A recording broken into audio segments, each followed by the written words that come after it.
It's the 12th of February and it's been about 4 days since I opened the last Kaldheim collector's boosters, and during those days I've been experimenting with storing particularly foil cards and trying to figure out what is actually the best way of storing foils. Being a bit frustrated about the curvature and the curling of cards, I decided to turn it into sort of a quasi experiment. So as you can see here, we have our regular card as our reference. We have the card from the first batch of boosters we opened. You can see it's fairly curled. Also, this is our second card. This is from 4 days ago. Again, here you can see the double curving of the card. So I don't know if it's down to the card, or if it's positioned within the print sheet, or I don't know. It seems that it's some sort of tension from corner to corner on this one. So, but these are the reference cards. Obviously, these are bad. These are really bad.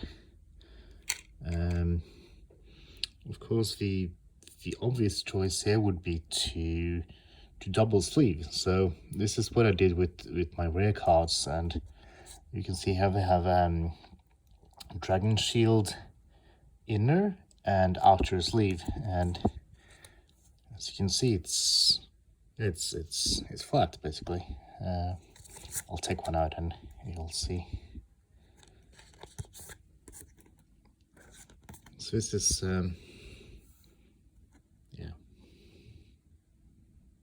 yeah, it's flat basically. So as you can see, this is the way to go, obviously.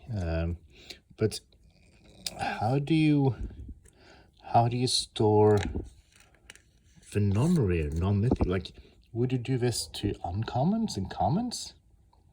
I don't think so. I mean, like, Kaldheim is 285 plus 120 cards, so that's a lot of sleeves. I mean, for me, it would be like some 600 Norwegian kroners to sleeve it, and it would be like it would be almost the sixth of the price for buying the collector's booster itself. So it doesn't make any sense to foil commons and then uncommons. So therefore I looked into other options. My first theory was to do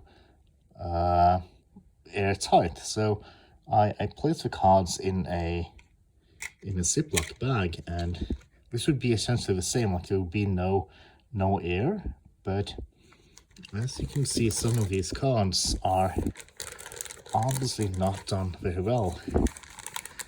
So I've put a couple of cards into this, a couple of reference cards, and also a token. So you can see, like, the token is doing okay.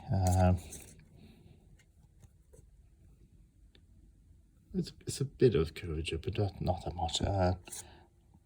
It's bending lengthwise, but it's marginal, so that's okay. Yeah, of course, we have the reference cards for this as well. Is flat, both equal cards. But now the foil one. So this is the foil one, and here you can see obviously it's the curvature. It's not as bad as the non-protected one. Like, this one is obviously worse. Do like this, and you can see the difference.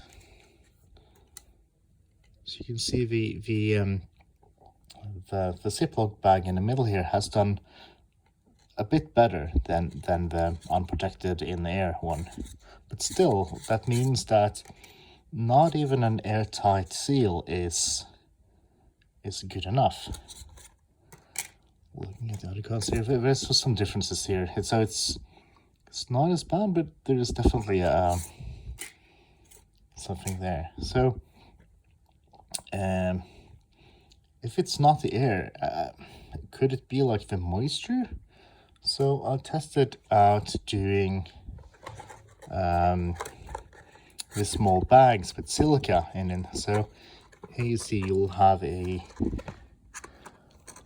bags of this silica that soaks up the moisture from the air, and as you can see here, this is obviously not the way to go. These are almost as bad as the air one. This has been for 4 days with two of these, and these are horrible. I mean, it's almost as bad as the regular air one. A small disclaimer though is that these bags has been laying around for a bit of time, so they could be depleted. So that could be an error in this particular test. But from what I can see, these bags are not the way to go. So what do you do with once you've experienced cards that are bent? What do you do? Is there any way of treating them? Well, I did try to keep the first couple of cards here under pressure, and so these are the first rare cards that I had in the first batch of boosters, and you can see this is single sleeve, so it means there's an opening in the end here. So it's been exposed to a certain extent, and it's been under pressure for, let's say, probably a week or so. And so these used to be somewhat good. You can see there's a bit left there, but it's definitely better than what we've seen today already. So in sleeve, under pressure, you can make the cards go back to the original shape to a certain extent. That's but still not arrow straight. We'll have a look here at the last one. It's a double foil, like a two-sided card. So maybe, oh, this is definitely flatter. Yeah, so one-sided foiling is hard to deal with. Here you can see this. Yeah, so from going from, these were not fully as bad as this one, but you can say compared to the exposed one, it's definitely better than not doing anything. So yes, if you do experience curling, put them under pressure in sleeves, and it could gain you some of the straightness back. So for the last experiment today, this is actually more of a ridiculous idea, but I actually had some cards into the fridge, so I'm gonna grab them and let's see.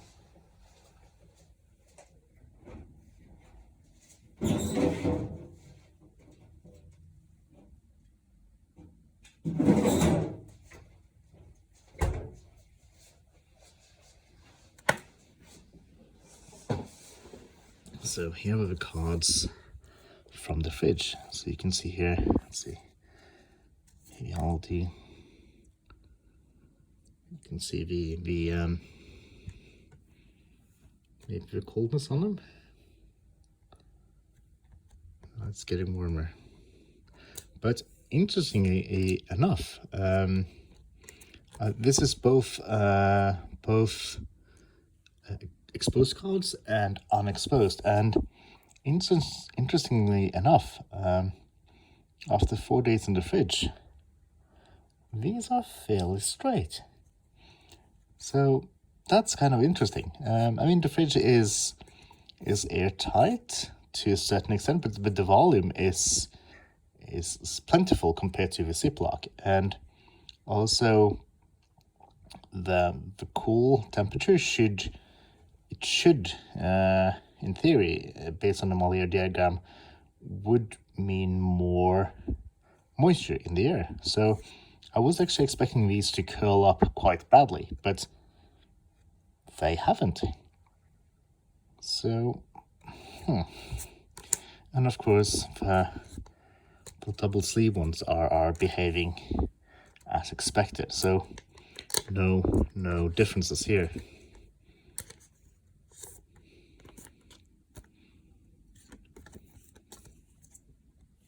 Yes, a bit of curvature, slight curvature, but still it's a lot better than most things.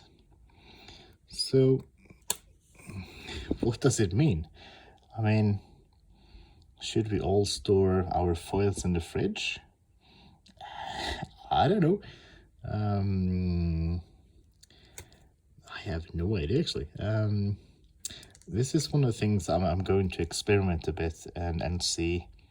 I'm going to try to introduce some of our curd foils into a fridge and see what happens. It will be interesting to see if it's got any effect at all. And maybe in the next video, maybe try a bit of heat as well. I've seen some videos where you place the cards on an oven and it straights out. So maybe temperature has something to do with it, but I think it's a combination of temperature, moisture, and pressure. So I think one of the reasons these are doing so well is that the sleeves are both fairly airtight, but also keeps the pressure on. So I think this is a good reference, but hopefully we'll see something more interesting in the next couple of weeks. So stay tuned. Bye.